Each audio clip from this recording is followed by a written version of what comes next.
Era uma terça-feira de abril de 2021, quando Isabela Carvalho Menezes, 41 anos, entrou no escritório do seu advogado em São Paulo e saiu de lá sem nada, sem a empresa, sem o apartamento de 400 metros quadrados nos Jardins, sem as contas no exterior, sem o sobrenome que durante 20 anos tinha aberto portas, garantido mesas em restaurantes cheios e feito pessoas se levantarem quando ela entrava numa sala.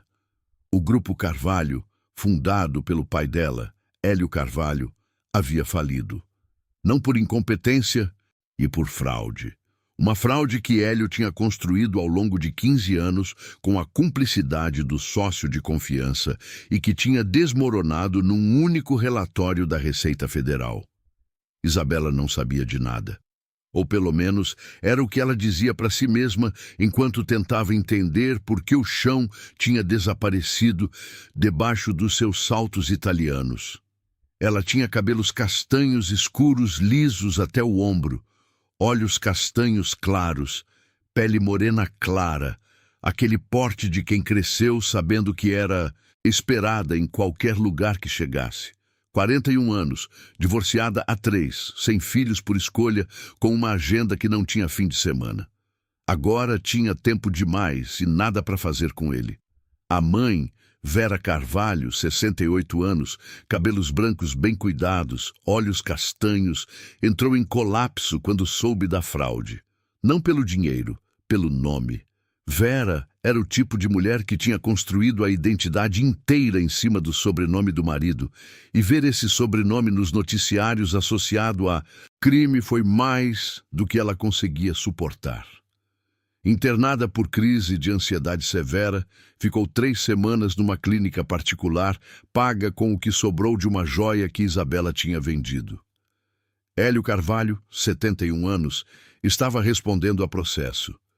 Vivia num apartamento simples em Moema, pagando advogado com dinheiro que Isabela ainda não sabia de onde vinha, e não atendia às ligações da filha.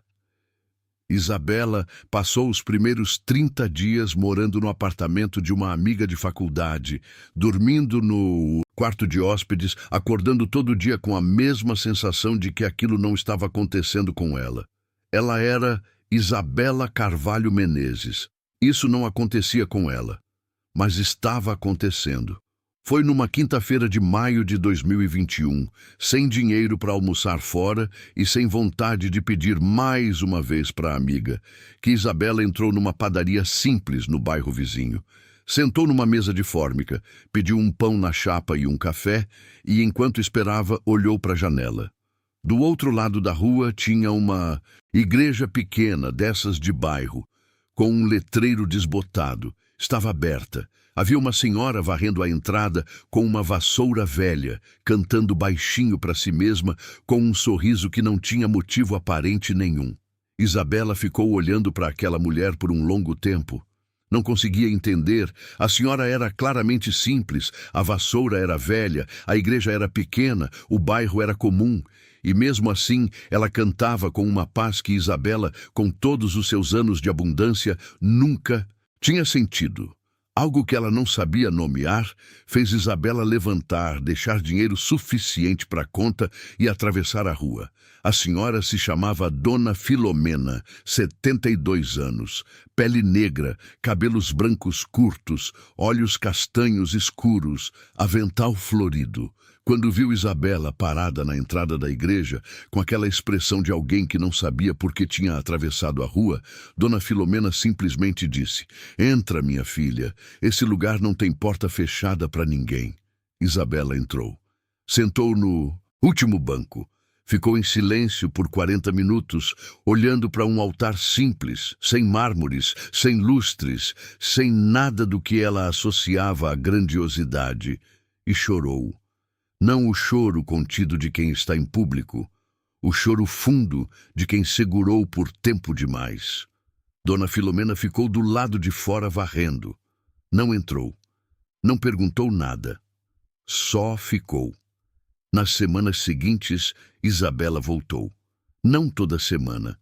Primeiro uma vez, depois 2, depois toda quinta-feira, no mesmo horário. Começou a conversar. com o pastor da igreja, um homem de 58 anos, chamado Paulo, simples, direto, sem cerimônia, que não sabia quem era Isabela Carvalho Menezes e não teria mudado nada no tratamento se soubesse. Em agosto de 2021, Isabela conseguiu um emprego como assistente administrativa numa empresa pequena de contabilidade. Salário de R$ 2.400. Ela que tinha assinado contratos de milhões, pegou. Em outubro de 2021, Isabela foi visitar o pai pela primeira vez desde a falência. Hélio abriu a porta do apartamento, simples, viu a filha e não conseguiu falar. Isabela entrou, sentou na sala pequena e disse: "Eu não vim cobrar explicação, vim porque você é meu pai." Hélio chorou por 20 minutos seguidos. Isabela segurou a mão dele. Foi a primeira vez em 41 anos que ela viu o pai chorar. A recuperação de Isabela não foi rápida nem fácil. Vera demorou meses para aceitar a nova realidade. O processo de Hélio seguiu seu curso. As dívidas eram reais e o caminho longo. Mas toda quinta-feira, Isabela atravessava a rua, entrava pela porta que Dona Filomena varrida limpa, sentava no mesmo banco e ficava. Aprendeu que fé não é a ausência de problemas, é a certeza de que você não está carregando sozinha. Em março de 2022, 11 meses depois da falência, Isabela foi promovida na empresa de contabilidade. Em julho do mesmo ano, alugou um apartamento pequeno só seu. No dia em que buscou as últimas caixas na casa da amiga, parou na calçada e olhou para o céu por um longo tempo.